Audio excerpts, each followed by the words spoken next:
guys, it's Jessica from Peace Love Books, and today I'm here with the first half of my January wrap-up. It is the first wrap-up of the year, and it has officially been 2 weeks into January, so I'm here to talk about the books. If you guys don't know, I do mid-month wrap-ups and final wrap-ups every month, so the 15th of every month, I will film about all the books I've read, and then at the end of the month I will, because I read a ridiculous amount of books each month, and I do not want to sit down and talk about 40 books, because today I've read 19, and that's only in the last 15 days. I have a problem, and it's been a bit stressful with my job and everything else going on in the world, so I read a lot. I have a lot of audiobooks and a lot of physical books, so I will get to it. I will say that I did do a reading vlog that was amazing.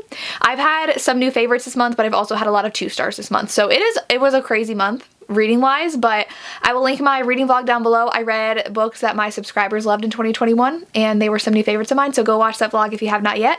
But I'll go ahead and get to all the books that I read this month. The first 2 books I read were for the video where I read BuzzFeed's Best Books of 2021. So the first one I read is 7 Days in June. This book was so amazing, and now this was not even on my radar because I did not know this was a romance, and I'd seen it like here and there, and I thought it was just your general fiction book, but then it popped up on a lot of people's lists for the best of the year, and I know a bunch of my friends did not know this was a romance, so a bunch of them were picking it up, loving it, and so it was on BuzzFeed's list, so I was really excited to pick it up, and it is amazing. I gave it 5 stars. It's about 2 writers, and they actually had a past together, so it is a second chance romance, but they only spent a week together. That's why it's called 7 Days in June. So they spent a week together when they were very young, and they were very troubled during that time, and so our heroine does have chronic migraines, and she was doing what she could to deal with them in the past, so she does self-harm, and there is abuse of drugs and alcohol in here, and he was not in a good place either, but they really connected in those 7 days, and then something happened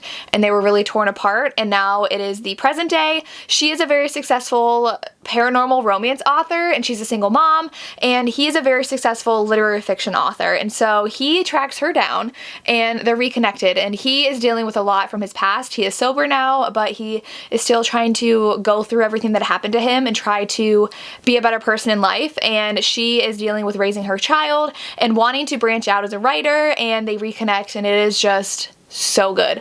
Very, very emotional, especially when, I don't want to spoil anything, but when our hero is trying to confront things from his past and that's affecting his relationship with the heroine and her daughter, it just hits you really hard, and I just absolutely love this. I listened to the audiobook and it was amazing. I got the hardback because my audio had like a months-long wait, and then I guess people read it really fast because it came in pretty soon after I got the hardback, so I'm glad I have this though because it is definitely a favorite romance of mine and I loved it. The last book I had to read for that video was The King of Battle and Blood by Scarlett St. Clair. This book I gave 2.5 stars. It's a vampire paranormal kind of romance, and it was pitched to me as this woman has to marry this vampire king she wants to kill, and that's like kind of what happens, but the world building was not the best in here. So she has to marry this vampire king and goes and lives with him, and then like nothing happens, and then there's a big finale at the end with some twists, but like we had 300 pages of this book. It's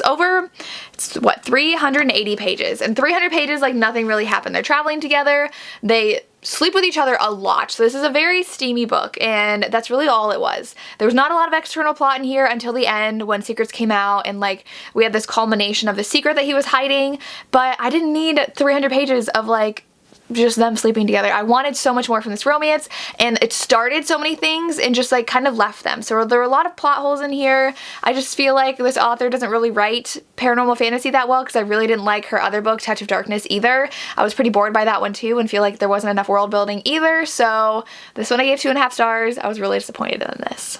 Then I need to get a physical copy of this book. This was one I started the video of reading my subscribers' favorite books of 2021. It's Still Beating by Jennifer Hartman. So emotionally draining and amazing. This is a sister's fiance romance, and our hero and our heroine are kidnapped together. So they hate each other. The guy has been dating her sister for like 15 years. They're finally engaged. They're about to get married, and then he helps pick her up at a bar late at night because she doesn't have a ride anywhere, and they end up getting kidnapped together. And the guy who kidnaps them, he forces people he kidnaps to fall in love with one another and then watch him kill them like in front of each other because he's so sadistic and sick like that. And so they end up escaping though, but they've fallen for each other like the guy wanted them to, and it's so dark dark and so hard to read. Like, I could not stop thinking about this book when I read it because of everything they went through. And so no, it's a very, very dark romance, especially in the beginning, but once they got out and had to overcome what they went through, it was just so heartbreaking, and I just wanted them to be together. But he was dating and engaged to her sister, and like things come out when they're kidnapped too, like secrets do, and so they really emotionally bond, and it's just amazing. And I will say the only thing I didn't love is that the sister was kind of made out to be an unlikable character, so I didn't really feel bad for her that our main characters want to be together. So that's the only critique I have, but this was amazing, 5 stars. Then I read Angel and Devil's Arm by Julie Ann Long. This is book 2 in this series, and our heroine was actually the mistress of the heroine husband in book 1, so they like ended up opening this like boarding house together. It's like the Palace on the Thames or something.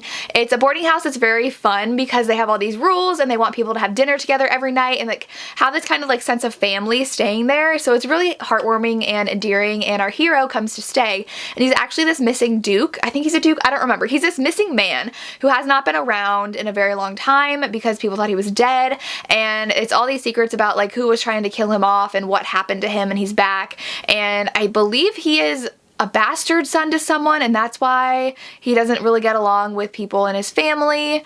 It's like all this drama with his family, and so then it's their romance, and I really enjoyed it. I did give this 4 to 5 stars, just like the first one. They're really good historical romances, and I did enjoy it. I thought there would be a little bit more urgency, I guess, and like action in this plot, considering like someone was trying to murder him in the past and like he's trying to confront them, but I feel like that wasn't as of an urgent matter as it kind of seemed. It was a slower going plot, so that's why I gave it 4 stars, but I still really enjoyed their romance, and I'm excited to continue on in the series. Then I read a book that I haven't stopped talking about either, and that is Waking Olivia by Elizabeth O'Rourke. And now Jennifer Hartman and Elizabeth O'Rourke, I know I have so much of their backlist to catch up on. So many of you have been telling me to read their other books they've written, and I definitely plan to, but this one, Olivia is a runner. She runs cross country, and she's really, really good, and she went to a D1 school, but she has a lot of trauma in her past. So she sleep runs at night and she doesn't control it. So it's like sleepwalking but sleep running. So she will run like 7 miles at night and wake up in the middle of a cornfield, have to find her way back home, and then go to practice that morning. And so she's just physically and emotionally drained for practice, and she does things that she doesn't mean to, and so she gets kicked out of her school, and the only school that will take her is this D3 school, and she's pretty much their ticket to having a winning season, because they don't ever have anyone as good as her. But she's dealing with so much emotional trauma that she can't always perform, and her love interest is her coach. And it's so good. He's 24 and she's 21, so it's not that big of an age gap, but he loves climbing, but he gave up his dreams to take care of the farm when his dad passed away to take care of his brother and his mom. And so he's not really loving life and just like going through the motions, doing what he thought his dad wanted him to do. And Olivia gets on his every nerve, but he realizes something's wrong with her and helps her through what she's going through, and they grow closer. And I know I just saw a comment on one of my videos. He does have a girlfriend for a lot of this book, but that didn't bother me. Cheating doesn't bother me, and I don't even remember if there was technically cheating in here. I don't even remember, because it's not that big of a deal to me when it's okay, and it's done well in here in my opinion, so I wasn't bothered by that fact at all. But I love this so much. It's definitely taboo, and she also deals with problems eating, so know that that is a topic that's discussed in here, and I just loved everything about this book. I loved her journey of just overcoming what happened to her and letting people in. She's really a brat in the beginning because she's so angry at the world and what she's going through, and trying to hide what she's going through and not making connections because she's never been able to connect with people before. But this was amazing. She starts having a friend in here too, and I know her friend gets the second book. I don't know if I want to read that because I know people haven't loved it, but I kind of am intrigued because I think the love interest was his brother, maybe? Unless I'm making that up, but I thought it was. I don't know, but I love this book. 5 stars. Amazing. So then I was trying to try new indie authors, so I picked up a couple on audiobook, and I did not like them. So the next one is Truth by Trilina Pucci, and this book was not good. I gave this 2 stars. So it was kind of hard to like determine what this book wanted to be, because in the beginning our heroine meets someone, you think he's the love interest, and then a year goes by and apparently he's a bad guy, so she wants out of that relationship, and that was already like 20% of the book, and I was like, why are we spending 20% of the book with this other guy? And then she goes to a club, and the guy ends up being abusive that she was with, and so she goes to a club because he wants her to go because it's part of a bachelorette party for someone he's friends with. So she goes and meets a guy, and they have a one-night stand, and she had like just broken it off kind of with her boyfriend, and they have a one-night stand, they really like each other, but then they don't see each other again for like 8 months, and then things go on from there, and he's supposed to be this like big bad dangerous mafia man, but I didn't get that. It was just them like going on dates together, and then it kind of turns into a mafia romance at the end. So I was like, this book does not know what it wants to be. I don't care about these characters, and these crazy things are now starting to happen at the end, and it was just, I didn't care. So I gave it 2 stars. Nothing really redeeming that I liked about this book, and it just like jumped from different things, and it was very insta love, and I was like, I'm not even rooting for this romance right now, so I don't care. So I read it. I think I want to try this author's newest release because I think that's good, but this one I would not recommend. Then I finally picked up Anarchy by Tate James. This actually came into my library. I didn't know they only had the first book in the series, and I really enjoyed it. And this one is another reverse harem, a spin-off from the Madison Kate series, and I like this series better than Madison Kate. Book 1 ended on a cliffhanger, and our heroine is Hades. She's pretty much the leader of this like crime group basically, and she's amazing. And so something had happened, and she's trying to track down something. I don't want to spoil what happened in book 1, but it's reverse harem because she has 3 love interests, and all 3 of those really develop in this book. We really only had her with one guy in the first book, but all 3, she really delves into a relationship with them, and they kind of have to deal with the fact that she's in a relationship with all 3 of them. I loved every romance she had in here. I think they're all amazing, and they're so different, and I got to appreciate them for all their different things. And then a villain comes in, someone from her past, so then they all have to work over that and figure out that, and definitely another cliffhanger that's shocking, and I don't know where this book's gonna go, and I don't know if that actually happened or not because it was crazy. So I gave this 4.5 stars. I really love this series, and I'm super excited to continue on. Then for that reading vlog, I read All Roads Lead Here. I read some chunky books this month, so I'm surprised that I read that much, but this book was 5 stars for me. I was hesitant because our characters didn't really interact until like 40% into the book. It's Mario Zapata, it's slow burn, but it was amazing. Our heroine got out of a pretty much common law marriage. She was with this guy for over 10 years, but they never got married for a reason, and now they are like divorced. Like he basically kicked her out. She does not know what to do, so she decides to go to her hometown where her mother disappeared when she was young, and she never got closure. They never found her mom's body. People think her mom ran away. Her mother did have some medical things going on, like mentally, so I don't want to spoil that, but like know that her mother was dealing with that, and she didn't really truly grasp it because she was really young when it was happening. But she's back in town and rents out this garage, and it's really the kid rented the garage out. Like he was offering it because he wanted to make money to buy a guitar, and Rhodes is the dad, and he finds out and he freaks out. He's like, you just gave someone our garage apartment without telling me. And then she finally persuades them to let her stay. Rhodes is a very grumpy dad, and I really love the dynamics between the family though, like why Rhodes is the dad and his son's other parents. Like the single dad aspect of this was amazing. I loved his son so much, and our heroine's connection with the son as well. But she's trying to go on different hikes that her mom had went on and puts herself in some dangerous situations, but Rhodes will literally do anything for her, and I love that about him. He's very silent, but he will always be there for her, and I just loved it so much. And then once we get the payoff, like 80% in, I was obsessed. Rhodes is one of my favorite heroes. He's so grumpy, but he cares so much. So much communication in here too. Like something happened and he made sure she faced him and they talked it through, and he's like, I'm sorry, I won't do this again. I will make sure I talk to you even though I'm mad. And it was just so good. I love this book so much. Even though it was slow in the beginning and I was very scared because like, I don't know if I'm into this. It was amazing. I loved it. 5 out of 5 stars. Then I listened to the audiobook of Grip. I actually read this in 2018 as an audiobook, and I could not remember anything about it except for a couple scenes here and there, so I reread it and it was amazing. 5 out of 5 stars. Grip is a musician and Bristol is his manager, and they had a really strong connection, and they got together actually years ago, and now time has passed, and the book opens with Bristol learning something about her mother, and that really affects Bristol and how she doesn't want to be like her mom or have a relationship like her parents do, and so she's very hesitant to start really anything, especially with Grip. But Grip is like, Bristol is the only girl for me. She is perfect. No one compares to her. She is who I want. And so it's their romance, and it is amazing. Grip is also best friends with her brother as well, who she had a little bit of a rocky relationship because of her parents and with her brother, but it was so good. And then it deals with the fact that Bristol is white and Grip is black, and being in an interracial relationship and in a very public relationship because he's a musician who was kind of sort of dating someone else, and then that fell apart, but it's like what society decides to view about their relationship, and I loved it. so much, so emotional. It deals with so many important topics, and I literally listened to the audiobook in one day. It's like a 14-hour audiobook, and I listened to it in one day. I listened at 3 times speed, so it's not like I was listening for 14 hours, but I'm obsessed with Kennedy Ryan and everything she writes, and now I'm excited to read the second book finally, or technically book 3, but I think it's technically book 2 because I think Flow was .5, but I'm gonna finish the series because I have to, and I love Bristol and Grip so much. This is gonna seem random, but I did read The Afterlife of Holly Chase, and I was dreading reading this. It is my book club's pick at my high school. I teach high school English, and so I'm in charge of book club,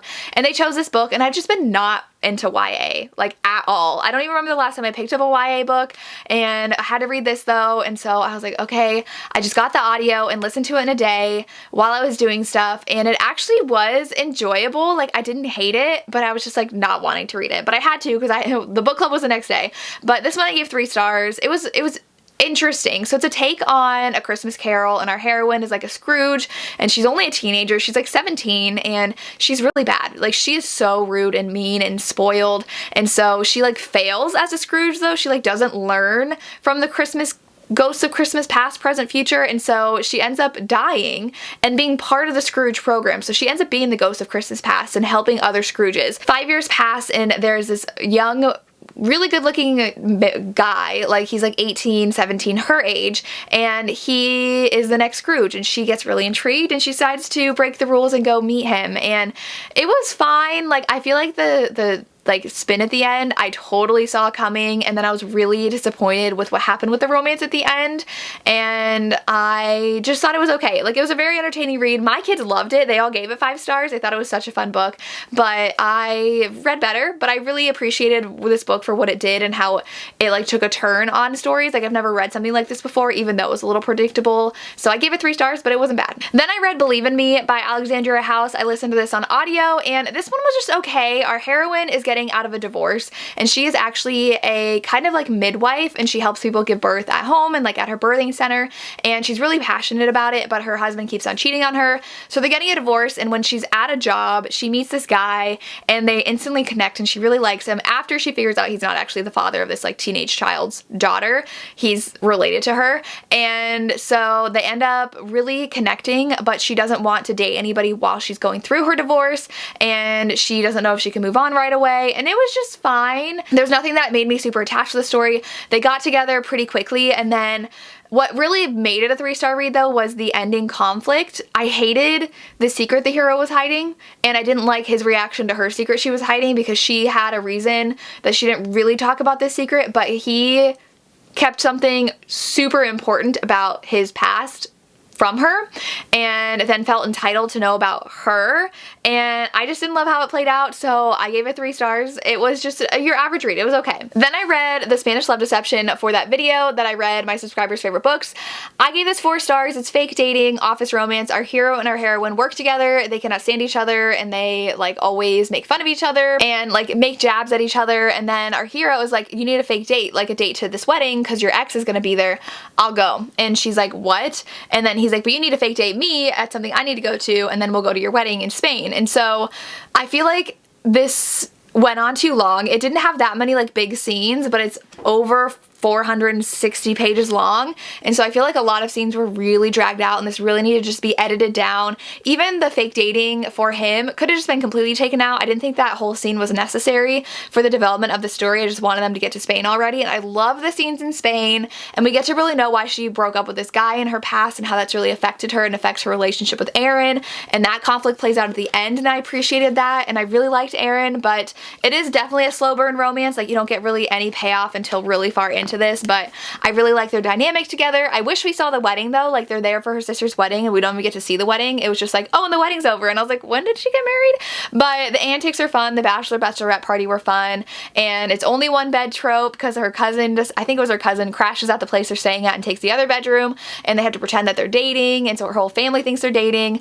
It was cute. I gave it 4 stars. It definitely should have been edited down and kind of long-winded in the internal monologue, but I thought it was really fun. It wasn't disappointing like some people said, but it wasn't like amazing like some people said. It was just your 4-star read. Alright, the next one I listened to on audio because I was really wanting a forbidden romance, and so I saw someone talk about Liar, and I was like, ooh, this one is a uncle's best friend romance, and I was like, yes. No, I think I gave it 2.5 stars. It was so disappointing. So we're dropped into the story and our heroine has already hooked up with the hero. And we don't even get to see that. Apparently, so this whole thing centers around this club. Book 1 was student-professor romance. She works at the club, the professor came in. This one, she's friends with the girl from book 1. I just completely skipped everything else because I wanted this one. They're supposed to be standalones. And we already see that she's hooked up with this guy at this club. But we didn't get to see it. It's just like, oh yep, they already had something happen. I was like, but that's the whole development of this attraction and this romance. And so we just get her at her uncle's house having dinner and he shows up and then there's like, oh, all this tension. But I'm like, we didn't get to see that tension build. It's just there. And I was really disappointed in that. And then really nothing exciting happens in this book. They just like dance around each other. They're really attracted to each other and that's really all there was. And then all of a sudden they're in love. And I'm just like, there was no actual connection between them to me. I didn't get them being in love. They were just like obsessed with each other physically and that's really it. So I just didn't like this one. I was so disappointed. And then the whole conflict at the end, it has to do with the uncle, which I knew was going to happen because it's like, oh, well, you're dating my niece and like, ugh. I'm like, okay, but that's such an obvious conflict. And I was just like, okay, it played out the way I thought it would. Like, this is kind of boring. So I gave this 2.5 stars, I think. I was very disappointed. But then I was reading First Semester when I started that audiobook of Liar, and First Semester by Q.B. Tyler is a student professor romance, super forbidden, and it was so much fun. It's pretty short. It's like just under 200 pages, and you have to like it for what it is. So I gave it 4 stars. Our heroine was just traveling for like a year. She's really wealthy, and her family's like, no, you have to go to college now. And so first night in town, she joins this app and hooks up with her professor, but they don't know she's her professor. She lied about her age in the app. They met, super attracted to each other, have a one-night stand, really like each other, planning on going on a date, and then she's like, oh, but I know he's a professor, but there's no chance I'll have him as a professor, and she does. Her professor pulls out of the class, he replaces him, and freaks out when he sees her, but there's an undeniable attraction between them. I really love their dynamic together. The heroine is a little kind of annoying, but I didn't mind too much, and so this one was a 4-star for me. Definitely forbidden, and they're trying to sneak around campus, and it's not right. Like, there's a rule that professors can't be with students, even if they're not in their class, and I just liked it. I really liked our hero. It was a lot of fun, so I gave it 4 stars. I am interviewing Q.B. Tyler on my channel on the 22nd at 6 p.m. EST, so that's why I was reading this and a couple other books from her backlist, but I just wanted to plug that in there. Okay, then I read Wrong for Me by Megan Brandy. I gave this one 2 stars. This is another audiobook I picked up because Megan Brandy is going to the signing in Nashville I'm going to. This was one big hot mess. So our heroine, it's supposed to be a love triangle between 2 brothers, and it shows them as kids and her kind of choosing the one brother when the other brother really likes her. And so then we fast forward to them in their early 20s and they're like firefighters now, and I was like, this is really cool. But then it turns into this secret agent kind of thing, and I was confused. And then something with the hero and his past, I don't know how to talk about this without spoiling it. So the hero is in a different relationship as well, and invites her to stay at the house he's staying at with the heroine after him and the heroine hook up. And I'm just like, what is happening? And then there's these like secrets that come out, and I'm just like, what is happening? And then he's part of this like secret agent thing that her dad's running, and I was like, I just thought this was a cute love triangle, contemporary romance, and now it's turning into this bizarre thing, and it was just like, what is happening? So I gave it 2 stars. I was like, there's no like linear plan for what this plot is. I feel like the author just like sat down and was like, oh, let's make him do this and let's make this happen and this, and I was just like, what is happening? And I just didn't like it. And then she was obsessed with the one brother who she chose for like 10 years, but they never like were anything more than friends, even though she wanted it. And I'm like, why did you let this guy lead you on for 10 years? And the explanation I feel like was just too convenient. And I'm like, but why did it take them 10 years to get to this conclusion? It was just frustrating. And so then she just like jumps to the other brother who we knew she would be with all along. And I'm like, you just gave up on a 10-year crush just like that, and you're like fine with it. It was just weird. I gave it 2 stars. Okay, so then I picked up Reminders of Him by Colleen Hoover. This comes out Tuesday. My vlog is coming tomorrow, so I won't say too much. I gave it 3.5 stars. I just like was very underwhelmed by this, but everybody's loving it, so I feel like I'm the only one underwhelmed. Our heroine gets out of jail, and she had a baby in jail, and she has been in jail for 5 years, and she wants back in her child's life, but they don't want that for a specific reason. And then she meets a guy who has a connection to her daughter in her past, and it's their romance. This felt very women's fiction, and it just kind of felt average. I'm like, okay, we have an emotional story about a woman trying to get her daughter back. Like, there was nothing special, and I feel bad saying that, but it was emotional. I didn't cry. The ending felt so convenient and just so quick, and then that was over. And I was like, really? That's your ending? So I don't know. This just lacked the magic, I feel, in Colleen Hoover books. I just like didn't really love it. And the romance took forever to really happen. So it was like 200 pages before we got anything with the romance. So it felt more women's fiction to me. So I gave it 3.5 stars. Then I listened to the audiobook of Coppersmith Farmhouse by Devney Perry. I gave it 3 stars. The hero was a giant jerk. Like, such a jerk. Our heroine shows up and she inherited this farm. So she moves there with her daughter, and the hero is angry about it. And so he's such a jerk to her when they meet. He realizes he's in the wrong, apologizes, forces her to go on a date with him, and then they're pretty much together, and he dictates everything. She has no backbone whatsoever. He literally yells at her and her daughter multiple times for things that aren't her fault and orders her around, and it was so unattractive. I hated him as a hero, and I liked the whole small town thing. I liked the farm thing. There was a little bit of suspense at the end that I enjoyed, so I'm definitely going to read more from Devney Perry, but this hero was so off-putting, I gave it 3 stars. Like, I hated him, and so as a romance, like, no, this was not it. Then I listened to the audiobook of Scoundrel of My Heart by Lorraine Heath. This is the book that my members picked for their exclusive reading vlog, which I will have posted hopefully early next week for them. If you're interested in joining my membership for my channel, it is always next to the subscribe button if you are on a desktop version. It does not work on the app, so know that. But I'm also going to be reading The Affair by Gianna Darling for that video, so that's why it hasn't come out yet. But this one is so good. It's book 1, and The Duchess Hunt was book 2, and I loved The Duchess Hunt. In this one, our heroine wants to inherit this beach house from a relative, and the only way she can get it is if she marries someone titled by the time she's 25. She's 24, and she really likes the scoundrel brother of one of her friends, and they really hit it off, but she tells him she needs to marry a titled man and asks for help marrying this duke who is advertising for a wife, who is the duke in book 2. And so he's helping her figure out what the Duke wants in a wife, and the Duke wants someone who will listen, who is quiet, and who doesn't really have a personality, basically. She's the opposite of that, but the Duke is really intrigued by her, and so it's their romance. And what I didn't expect is we have about a year jump in the middle. So I think she's 23 when this starts, and then she's 24, almost 25, and something happens to the hero, and it makes him really reflect on his life, and it affects their relationship and how they feel about one another, and it's so good. I give this 5 stars. It's just amazing. I loved the angst in their romance because they really couldn't be together because he wanted the best for her, which was her inheritance because it meant so much to her, and she really wants him though, and he goes through a really hard time, and there's a caretaking scene in here.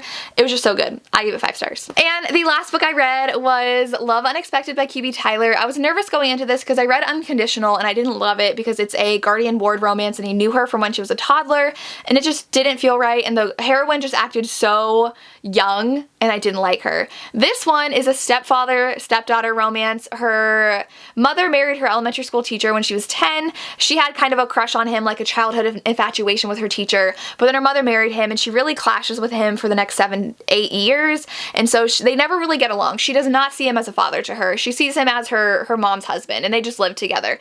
Her mother passes away, and so she's 17 and she turns 18, and her stepfather end up having just really emotional talks with one another and really bonding with one another, and then they go on vacation together to their beach house, and that's where things kind of shift for them, but it's definitely very, very forbidden. But I loved this so much. It was so emotional, and how they dealt with her mom's death and how they just could not deny that they wanted each other, and this was all really newer for him. He didn't really feel an attraction to her until very recently, and it freaked him out, but he never did anything. There's no cheating in here, and I just really love their connection. I will say the ending kind of wrapped up very quickly for me, and I would have liked a little bit more, especially because this is so short. It's only 270 pages. A little bit more drawn out at the end so we can see them really working through things, but I enjoyed it. I give it 4.5 stars, and I'm really happy that I read it and just really liked the angstiness of it. It was just so good. And those are all the books that I read in January so far. I knew I flew through them, but my battery light's flashing and I just did not want to be here all day.